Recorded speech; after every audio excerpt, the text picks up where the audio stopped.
창세기 7장 1절부터 24절까지 제가 한 절, 여러분이 한 절 교독하겠습니다. 여호와께서 노아에게 이르시되 너와 네 온 집은 방주로 들어가라. 이 세대에서 네가 내 앞에 의로움을 내가 보았음이니라.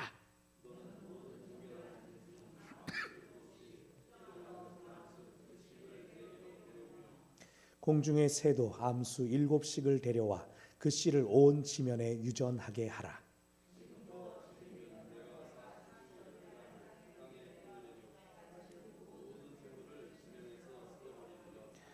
노아가 여호와께서 자기에게 명하신 대로 다 준행하였더라. 노아는 아들들과 아내와 며느리들과 함께 홍수를 피하여 방주에 들어갔고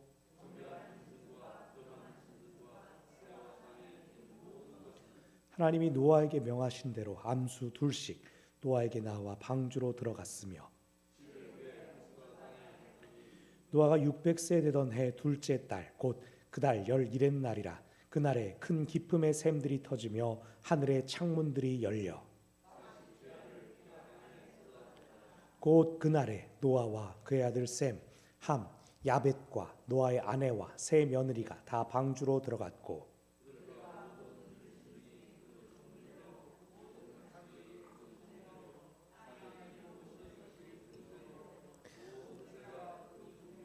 무릇 생명의 기운이 있는 육체가 2씩 노아에게 나와 방주로 들어갔으니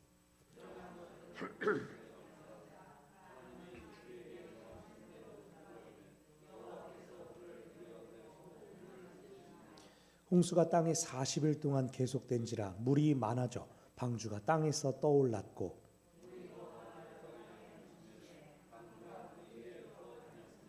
물이 땅에 더욱 넘침에 천하의 높은 산이 다 잠겼더니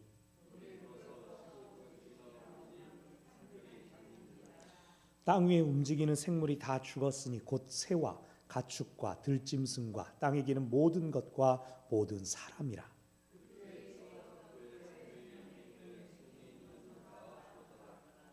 지면의 모든 생물을 쓸어버리시니 곧 사람과 가축과 기는 것과 공중의 새까지라. 이들은 땅에서 쓸어버림을 당하였으되 오직 노아와 그와 함께 방주에 있던 자들만 남았더라. 물이 150일을 땅에 넘쳤더라. 아멘. 항상 평상시에는 여러분들이 이제 카메라에 안 보이려고 겸손한 뒷모습을 가지신 분이 여기 막 2층으로 쌓여져 앉아 계시더니 오늘은 이제 앞쪽으로 앉으셔서 평상시처럼 많아 보이는군요. 하루 평안하셨습니까, 여러분? 오전에 눈이 많이 와가지고 여러분 하루 다니시는 발걸음이 어떠했는지 참 많이 걱정도 되고 염려도 되었었습니다. 저희 집 어린이들은 아침에 커튼을 탁 열고 하얗게 변한 눈이 소복히 쌓여서 초밥이 된 자동차들을 보면서 아침 식사를 했지만 사실 군대 갔다 온 남자들에게 눈이란 하늘에서 내리는 예쁜 쓰레기일 뿐이죠. 이 정도껏 내리다가 딱 그쳐주면 좋은데 조금씩 끊임없이 계속 내리니까 조금 쓸고 돌아서면 또 쌓이고 돌아서면 또 쌓이고 오늘 수없이 반복을 했습니다. 하늘에서 오는 것들이라면 무엇이든 우리가 감사함으로 받을 수 있으면 참 좋지 않겠습니까? 근데 어떤 것들은 받고 싶지 않은 것들이 있습니다. 저 같은 경우는 눈 좀 차라리 30분 바짝 내리고 나서 싹 치우면 좋은데 한 2-3시간 걸쳐 내리는 눈. 하나님 이건 좀. 오늘 우리가 함께 읽은 말씀에서는 많은 비가 받고 싶지 않은 것이었죠. 홍수 이야기는 가끔 성경을 읽는 독자들을 당황하게 합니다. 하나님께서, 그 사랑의 하나님께서 친히 만드신 세상을, 보시기에 심히 좋았다고 하셨던 그 세상을 갈아엎으신다니요. 근데 이런 생각도 해보십시오. 차라리 하늘에서 불이 내려와서 이따만한 운석이 내려와서 팡 하고 한 번에 불태워버린다면 모를까. 물이라니요. 여러분, 홍수의 방식은 너무나 참혹하고 괴로운 일입니다. 물이 천천히 차오르고 살 소망을 가지고 아무리 헤엄치다가 힘이 빠져 가라앉게 되지 않습니까? 물로 심판하신다는 것은 어쩌면 두려운 의미가 담겨져 있는 겁니다. 하물며 그 물이 깊이를 알 수 없는 물이다. 그것이면 육체적인 고통에 더하여서 심리적인 고통이 그에 더하게 되죠. 오죽하면 고대 근동에서 바다는 악의 근원입니다. 그 깊이를 알 수 없으며 괴물들이 올라오는 곳이라고 여겨졌던 것이 바로 고대 근동의 바다였습니다. 홍수 이야기는 우리한테 두 가지 면에서 낯설은 모습을 보여줍니다. 하나님께서 후회하는 마음을 품으셨다. 하나님께서 이것을 정리해야겠다라고 마음을 먹으셨다는 것에서 낯선 마음이 듭니다. 두 번째로 사람들을 멸하시면서 이렇게 잔인한 방법을 직접 사용하셨다는 데서 우리는 하나님께 낯설음을 느끼게 됩니다. 그럼에도 홍수 이야기는 세계 고대 신화 가운데 아주 많이 펼쳐져 있습니다. 이쪽 신화, 인디언 신화에서도 나오고 고대 중국 설화에서도 홍수에 대한 이야기가 나옵니다. 이러한 유사성들이 보여주는 것은 무엇일까요? 정말 노아의 홍수가 역사적인 사실이었구나. 온 세상 다른 민족들 가운데 다 공통된 경험으로 남아있을 정도로 홍수 사건은 역사적인 진실성을 가지는 것이구나. 그렇게 보는 견해도 맞겠습니다만 홍수 이야기는 모든 사람들이 가지고 있는 보편적이고 근원적인 두려움이 무엇인지를 알려줍니다. 우리는 한번 물로 씻음을 당했다. 거룩한 세례로서의 의미가 아니라 우리가 완전히 뒤집어 엎어진 적이 있다라는 것이 모든 사람의 내면 가운데 있는 공포입니다.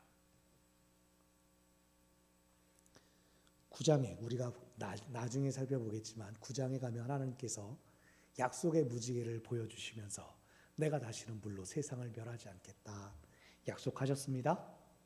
그런데 그 하나님의 약속에 대해서 인류의 답은 무엇이었습니까? 인류는 스스로의 오만과 탐욕에 의해서 내가 자멸할 수도 있겠다. 우리가 스스로를 멸망시킬 수도 있겠다라는 그 근원적인 공포와 두려움이 새겨지게 되었습니다. 우리가 정신 차려야겠다. 우리가 잘못하면 우리가 이룩한 모든 것이 다 가라앉게 될 것이다. 그것이 아틀란티스 설화라든가 무대륙 이런 이야기들이 계속해서 남아져 있지 않습니까? 어쩌면 이러한 근원적인 공포가 우리로 하여금 어느 정도의 최소한의 인간성을 유지하게 만드는 완전히 악에 물들지 않도록 지켜주는 양심의 가책도 주는 것이라는 생각이 들었습니다. 그럼에도 지나간 인류 역사를 우리가 생각해 볼 때 한 민족이 다른 민족을 학살하려고 짧은 기간에 몇백만 명을 죽이기도 하지 않았습니까? 또 제국주의 시대 때에는 식민 지배로 노예를 부리고 사람을 사람답지 않게 대우했던 때가 있었습니다. 또 세계대전이 벌써 2번이나 있었고 지금도 러시아 우크라이나 전쟁이 300일 가까이 되어가고 있습니다. 악한 역사들이 있습니다. 하나님께서 내가 너희를 멸하지 않겠다라고 약속하셨는데 그럼 우리가 서로를 멸하자라고 생각하는 것처럼 사람들은 서로를 향해 날을 세우고 스스로를 위기에 몰아넣었습니다. 몇 번이고 반복된 역사입니다. 이제 코로나가 거의 끝나가는 것처럼 우리가 낙관적인 기대들을 많이 할 수 있습니다. 그런데 최근에 미국의 일부 주에서는 다시 무상으로 마스크를 공급하기 시작했답니다. 호흡기 질환이 코로나가 재창궐할 것이 예상되니 이것으로 여러분을 지키십시오. 다들 증상이 약해졌다고 백신 접종이나 방역 수칙을 조금 덜 중요하게 여기게 되었지만 우리나라 가장 가까이에 있는 중국은 가장 강력하고 치명적인 변이가 일어날 수 있는 가능성이 높은 나라들 중에 하나입니다. 여러분 백신 맞을 수 있으면 꼭 챙겨 맞으십시오. 여러분 건강을 스스로 지킬 수 있다면 최대한 더 건강한 쪽이 좋지 않겠습니까? 확실히 지난 작년, 재작년 마스크 입 가리고 코와 입이 따뜻하니까 감기도 좀 덜 걸리고 좋은 점도 나름대로 있습니다. 계속 조심해야 됩니다. 지난번에 노아 이야기에서 성경 안에 두 가지 자료가 사용되었다라는 말씀을 드렸습니다. 하나님을 여호와라고 부르느냐 아니면 그냥 하나님이라고 부르느냐, 그것이 서로 다른 이야기에서 가져온 것이다 라는 말씀을 드렸습니다. 오늘 본문에도 두 가지 이야기가 섞여 있습니다. 간단하게 보면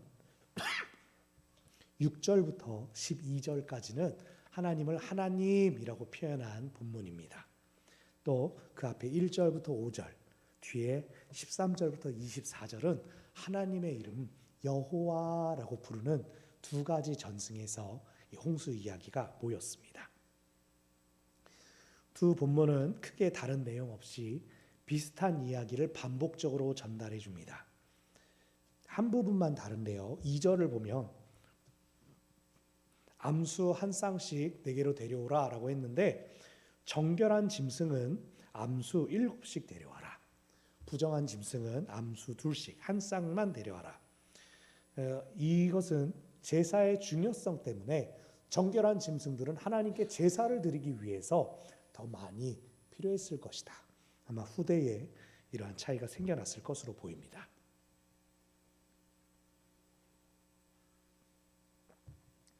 다시 1절부터 보면은요, 여호와께서 노아에게 방주로 들어가라, 완성된 방주로 들어가라 라고 말씀하시면서 후반부에 뭐라고 하십니까? 이 세대에서 네가 내 앞에 의로움을 보았음이니라.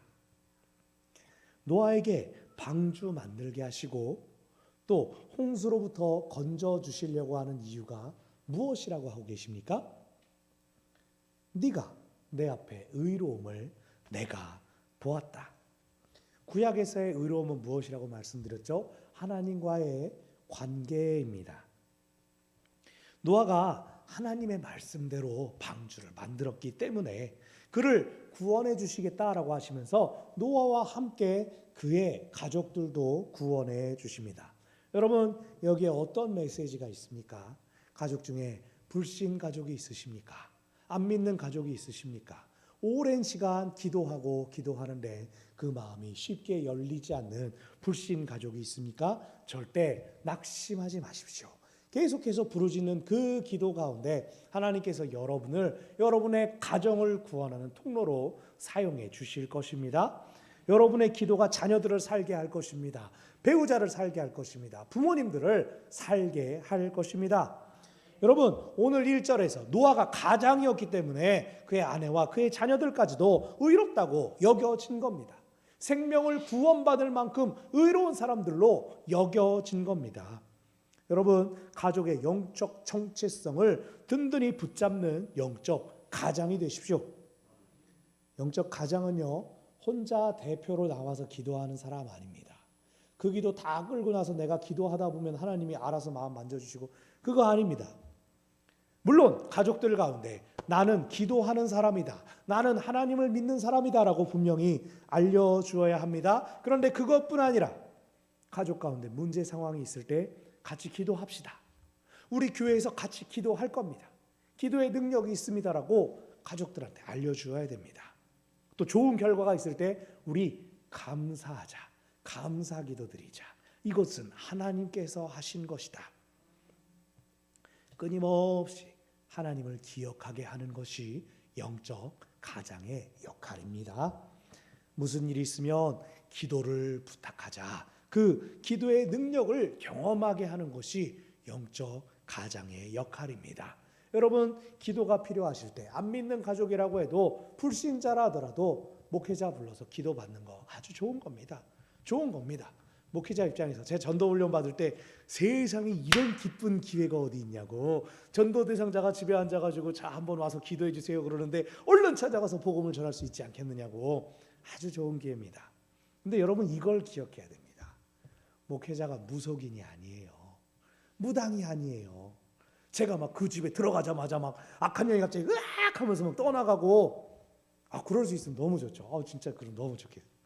너무 좋겠어요. 하나님께서 저를 막 능력의 종으로 그렇게 사용해 주시면 제가 얼마나 좋겠습니까? 근데 제가 그 집에 들어간다고 해서, 제가 한 번 더 기도한다고 해서 뭐가 이루어지는 것이 아니라 그만큼 하나님을 의지하는 태도를 가족들에게 보여주는 겁니다. 저 목사님이 신령한 양반이야? 아닙니다. 아닙니다. 같이 기도해 주시는 분이시다. 저도 너무 보고 싶죠. 저도 옛날부터 막 꿈꿨죠. 막 지나가기만 해도 사람들이 턱 쓰러지고 임재 들어가고 질병이 낫고 그러면 얼마나 좋습니까? 아주 끝내주게 사역하겠죠. 근데 그렇게 되면은 제가 높아지고 제가 교만해질 것을 잘 알기 때문에 하나님은 그런 식으로 일하시지는 않습니다. 하나님 그런 식으로 일하시죠. 저도 모르게 그냥 일하시더라고요. 여러분, 우리는 하나님께서 우리의 모든 기도 안에서 그 기도 자체로 일하심을 드러내야 합니다. 내가 당신을 위해 기도하고 있습니다. 이 말 자체가 그 사람의 마음을 평안하게 만드는 것, 거기부터 이미 기도의 능력이 시작되는 것입니다. 여러분, 기도에 대해서 제가 말씀드리는 김에 여러분이 물론 은사가 있는 분들이 있습니다. 신유의 은사가 있고 또 귀신 축질의 은사가 있고 신령한 기도의 은사 계신 분들이 있습니다. 그래서 그분들 기도 받겠다고 기도원도 갈 수 있고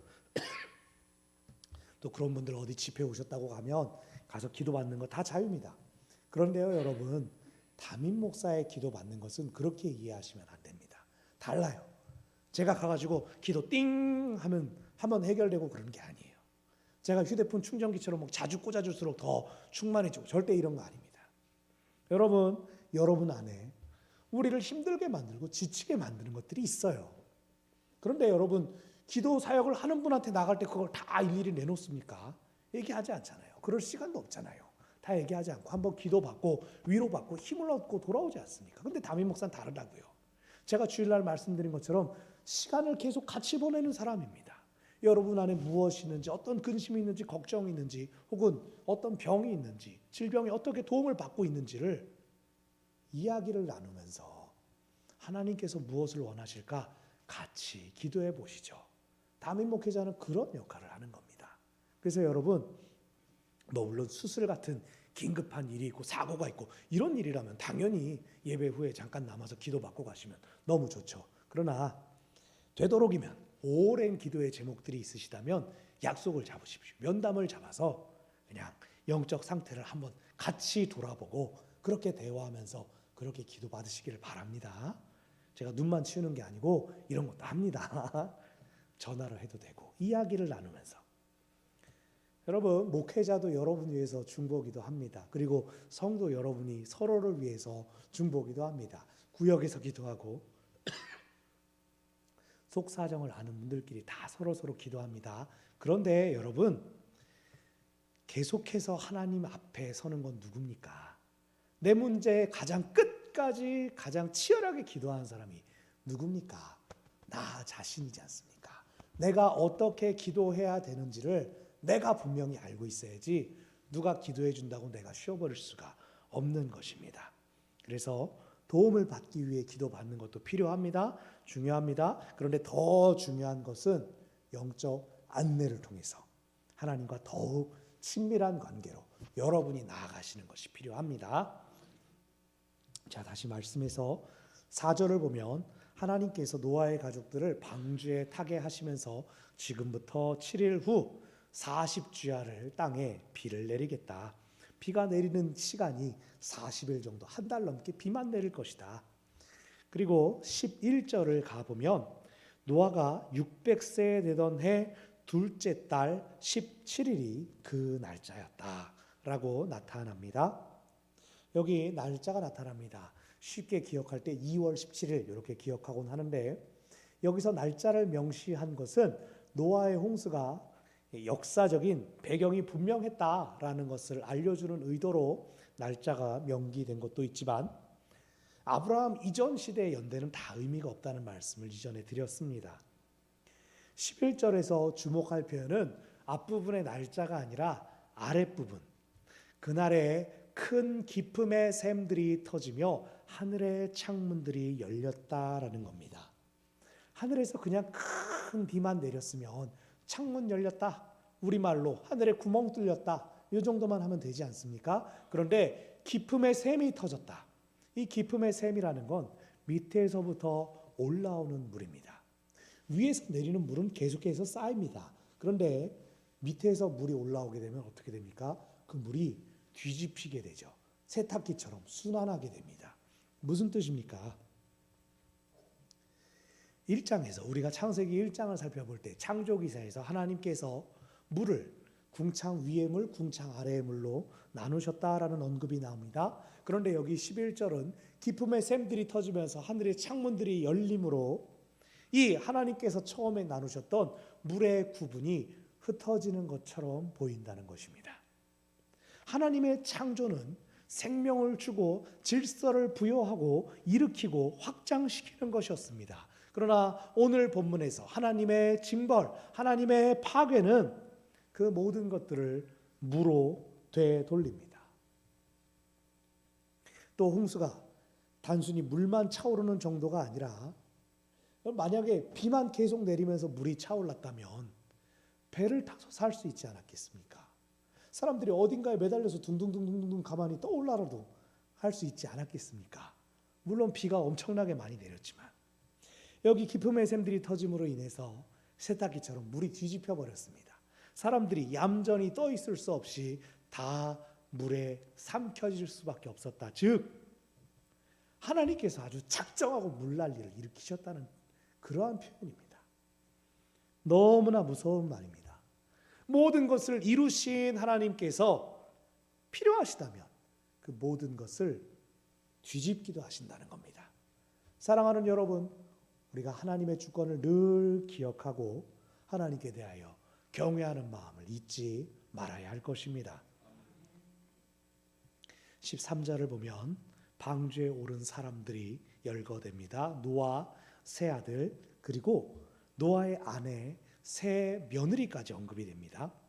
어른 8명이 나왔지만 어쩌면 노아의 어린 손주들도 있었을 수 있습니다. 고대 근동에는 아이들을 사람 수로 채우지 않았기 때문에.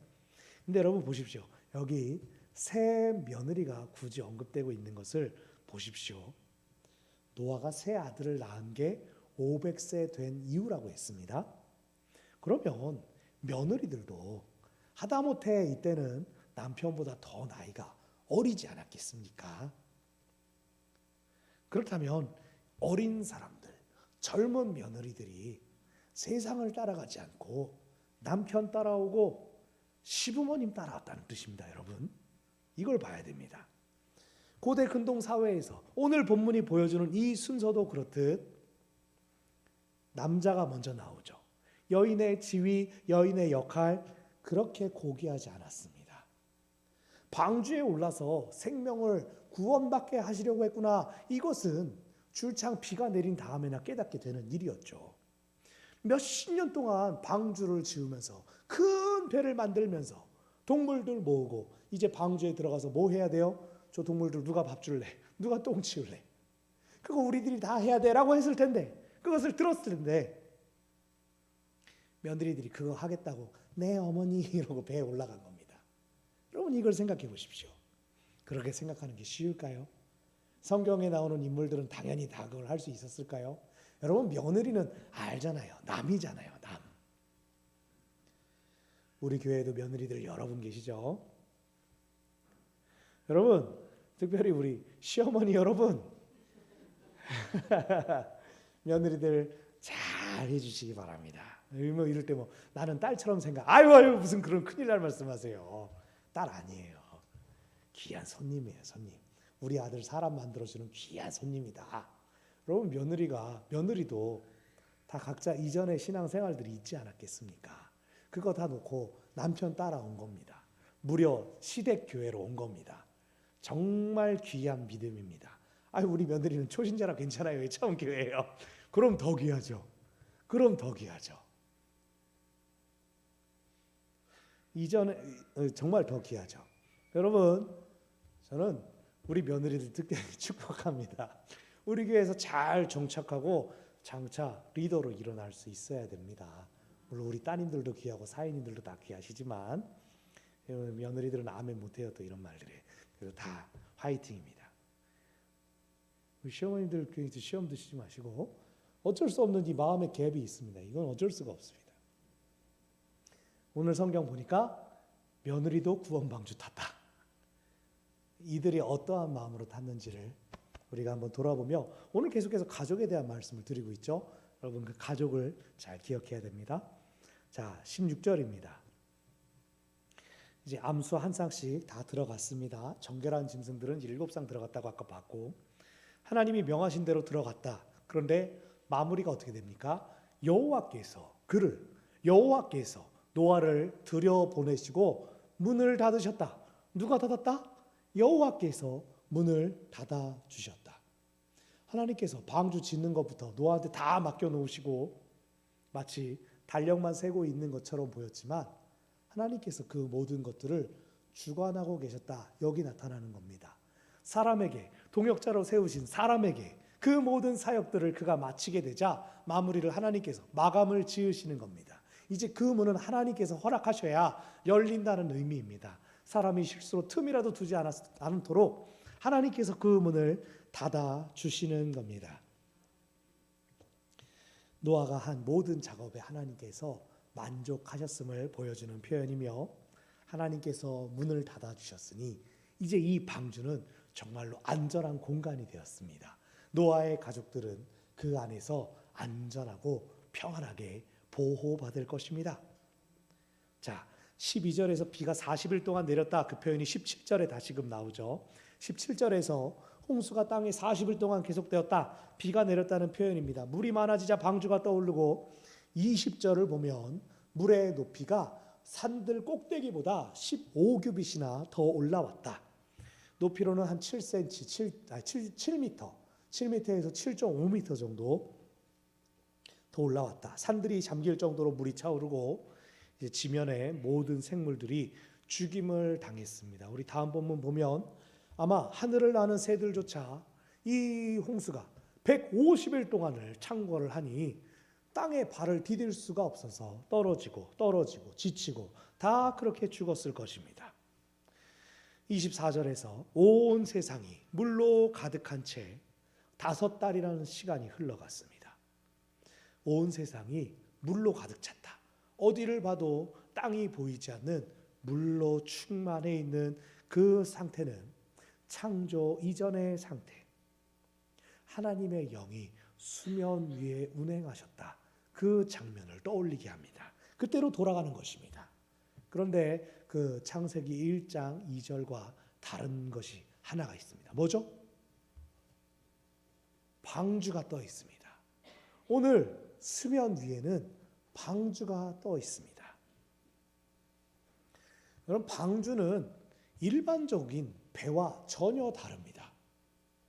방주라고 번역된 히브리어 테바, 이 테바가 구약 성경에 또 나오는 본문이 있습니다. 출애굽기 2장에 나옵니다. 바로 아기 모세가 담겨졌던 갈대 상자를 테바. 이 테바는 우리 성경에서는, 오늘 본문에서는 방주라고 번역되고, 또 출애굽기 2장에 가면 똑같은 단어지만 갈대 상자라고 번역됐습니다. 원래 뜻은 상자입니다. 박스, 궤입니다. 아마도 이집트어에서 히브리어로 넘어온 외래어입니다. 원래 배라는 건 뭡니까? 물 위에 떠서 원하는 곳으로 갈 수 있게 하는 이동 수단입니다. 배는 키가 있으면 방향을 잡을 수 있죠. 노가 있거나 아니면 돛이 달려 있어서 바람을 타고 움직여야 되는데, 방주는 그런 게 없습니다. 그냥 물 위에 둥둥 뜨는 상자일 뿐입니다. 노아의 사명은 무엇이었습니까? 홍수 중에 동물들을 데리고, 생명을 데리고 잘 지키고 있어라. 그냥 그 방주 안에만 머물러 있어라, 이거였지 아브라함처럼 어디로 둥둥 떠서 가라, 그것이 아니었습니다. 그래서요, 방주란 무엇을 의미하는가? 방주는 하나님께 완전히 내어 맡겨진 상태, 하나님을 전적으로 의지할 수밖에 없는 그러한 상태를 의미합니다. 비가 얼마나 더 내릴지, 언제 그칠지, 언제쯤 물이 빠져나가게 돼서 땅을 밟게 될지 하나님께서 그런 것은 하나도 알려주지 않았습니다. 40일 동안 비 온다, 150일만 기억하면 물이 줄어든다, 하나님 그거 알려주지 않았습니다. 노아는 그저 방주에서, 그저 물 위에 둥둥 떠서 흔들리면서 어디로 가면 좋겠다, 어디 좋은 동네 가면 좋겠다, 그것이 아니라 하나님께서 인도하시기를 기다리고만 있었습니다. 여기서 다시 노아의 의로움에 대해서 우리가 생각해 봅니다. 노아는 하나님께 주도권을 내어 드렸습니다. 지금도 스스로 어디를 가겠다라고 갈 수 없는 망망대해에 있지만 이미 수십 년간 그가 큰 방주를 만들겠다라고 했을 때 그는 이미 세상 사람들로부터 고립되었을 것을 생각할 수 있습니다. 어찌하여 자신을 위해서 살지 않고 말도 안 되는 커다란 배를 만들고 있는 것인가? 하나님 앞에 의로운 사람은 그런 사람이 되기 위해서 반드시 고독하고 세상에서 괴짜가 되어야 할 필요는 없지만 의로운 사람은 만일 하나님께서 원하신다면 하나님의 일을 위해서 필요하다면 기꺼이 혼자가 되는 것을 감수하는 사람입니다. 감당하는 사람입니다. 하나님께서 원하신다면 하나님께 기준을 두는 사람이 의로운 사람입니다. 세상에서 아무도 그를 인정하지 않는다 해도 세상에서 누구도 그를 받아주지 않는다 하더라도 주변을 둘러봐도 내 편은커녕 아무도 보이지 않는 것처럼 느껴질 때조차 하나님만을 신뢰하는 사람, 하나님만을 의지하는 사람, 하나님께서 명령하신 방주 안에서 내일을 기다리는 사람, 바깥에 몰아치는 풍랑과 파도에 마음을 빼앗기지 않고 묵묵히 주어진 일에 최선을 다하는 사람, 우리도 그런 사람이 되기를 원합니다. 제가 우리 교회를 생각할 때마다 늘 요람을 떠올립니다. 요람. 교회 요람 책자 말고 아기가 쉬는 요람. 테바. 아기가 눕혀진 테바. 모세의 갈대 상자가 모세의 요람이었습니다. 모세가 탄 방주였습니다. 우리 백윤제일교회가 이 지역에 다음 세대를 품어주는 요람이 될 수 있다면, 그들을 세파로부터 지켜주고 보호해주는 방주가 될 수 있다면 얼마나 좋을까요?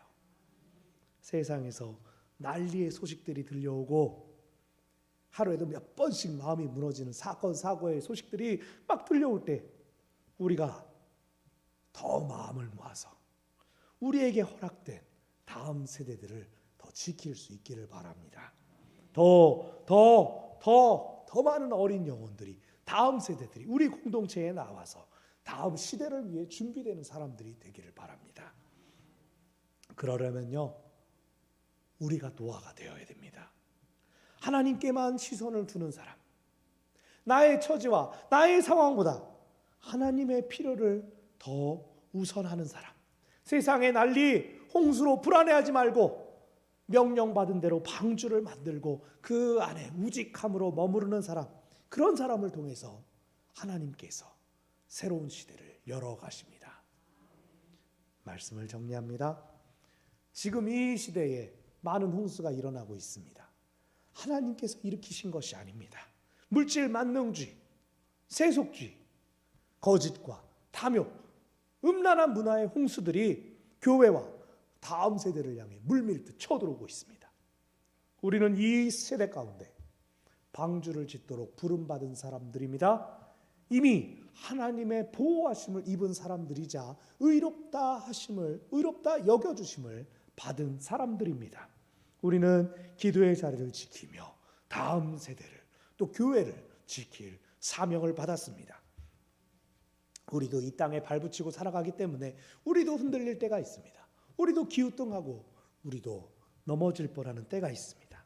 그러나 하나님께서 사명을 주신 사람들, 하나님께서 사명을 맡기신 사람들을 사랑으로 친히 보호하여 주십니다. 백운제일교회라는 이 요람을, 하나님께서 허락하신 요람을 잘 지켜나가기를 바랍니다. 우직함으로 예배하며 주님의 뜻을 구하는 저와 여러분이 되기를 바랍니다. 주님의 때를 기다리며 다음 세대를 위해 기도하며 사랑하는 저와 여러분이 되기를 바랍니다. 오늘 주신 말씀을 생각하면서 이 시간에 우리가 함께 기도하면 좋겠습니다. 하나님, 우리 교회를 사용하여 주십시오. 우리 교회가 다음 세대를 위한 요람이 되게 하여 주십시오. 준비되는 사람들 되게 하여 주시고 우리를 통하여 생명을 보존받는 어린 영혼들이 모여들게 하여 주시옵소서. 함께 기도하겠습니다.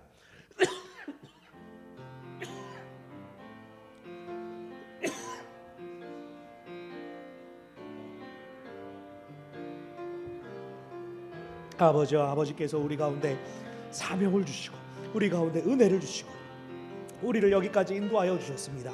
아버지요, 새로운 세대를 바라봅니다. 새로운 시대를 바라봅니다. 아버지요, 그냥 흘러가는 대로 주어진 대로 그렇게 휩쓸려 살아가는 것만이 아니라 우리에게 허락하신 중심을, 신앙을, 다음 세대를 잘 지켜나가는 우리들이 되게 하여 주시옵소서. 우리가 방주와 요람의 역할들을 잘 감당할 수 있게 하여 주시옵소서. 기도와 말씀 가운데 중심을 지키는 훈련들이 우리 다음 세대들 가운데로 흘러가게 하여 주시옵소서. 우리 부모된 세대들이 다음 세대들을 위해 꾸준히 기도하게 하여 주시옵소서. 어린 자녀들이 주의 전으로 나와 기쁨과 평강과 만족을 누릴 수 있도록 주여, 우리도 마음을 열며 그들을 향하여 다음 시대를 넘겨줄 수 있는 준비가 되는 사람들 되게 하여 주십시오. 주님, 세상의 난리가 그치지 않습니다. 우리의 마음을 흔들고 넘어뜨리려고 하는 세상의 홍수들이 우리에게 물밀듯 몰려옵니다. 그러나 우리는 하나님의 방주 안에 있음을, 하나님의 보호하시는 손 안에 놓여 있음을 우리가 기억하게 하여 주셔서 우리에게 맡겨주신 다음 세대를 진심으로 지켜낼 수 있도록 아버지, 우리 가운데 사랑의 그 사명을 감당할 수 있도록 능력을 더하여 주십시오.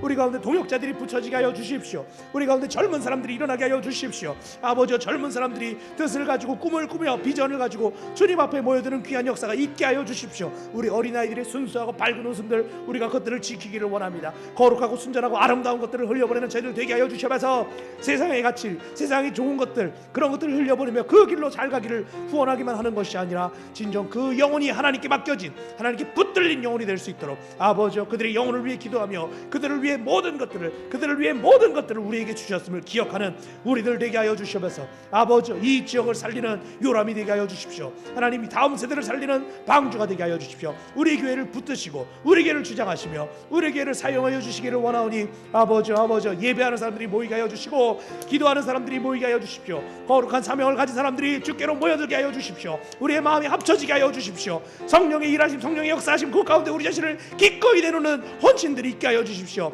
세상의 소리들, 세상의 난리와 소문들, 그것들에 내 마음이 휩쓸리는 것이 아니라 하나님께 마음을 둔 사람, 하나님께 중심을 둔 사람, 하나님 앞에 거룩한 뜻을 세운 사람, 우리가 주님 앞에 의로운 사람으로 발견되기를 원합니다. 아버지요, 저희를 받아주시옵소서.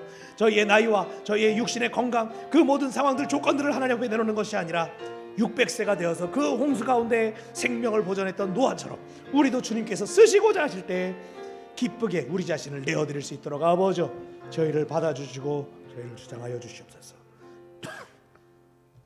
주님께서 부르시고 인도하신 저희가 또한 주님께 쓰임받기를 원합니다. 하나님의 때를 위하여 저희의 자리를 지켜나가는 저희들 되게 하여 주시옵소서.